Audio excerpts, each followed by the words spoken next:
भाई मैंने सारा काम कर लिया है, क्या मैं चला जाऊं? शाबाश, जा सकते हो तुम। रुको जरा। बहुत ये शुक्रिया रख लो आपका भाई। बेटा, फजूल खर्च मत करना। हाँ जी माफ करना, माफी चाहता हूँ, माफी चाहता हूँ।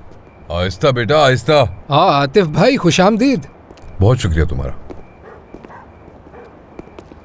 क्या वो आदमी आजम पहुंच गया यहाँ?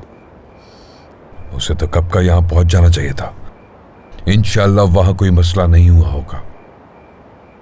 आजकल मेरे सितारे कुछ ज्यादा ही गर्दिश में हैं। अगर वहां भी कुछ हो गया तो काम ही बंद हो जाएगा। गाड़ी के बारे में इतनी फिक्र ना करें, 2-4 बड़े काम आ गए तो पैसे निकल आएंगे उसके। सब्र रखें जरा। मेरी परेशानी हरगिज गाड़ी खोने की नहीं है। वो समझती है कि मैं एक बेवकूफ इंसान हूं। समझ रहे हो ना? खैर, जाओ मेरे लिए जल्दी से एक चाय लाओ। जब तक उन लोगों की तरफ से कोई खबर नहीं आती आज रात हम यहीं रुकेंगे।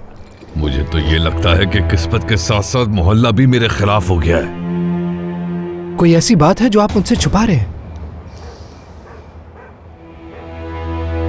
मेरी गाड़ी नसरीन ने चोरी की है।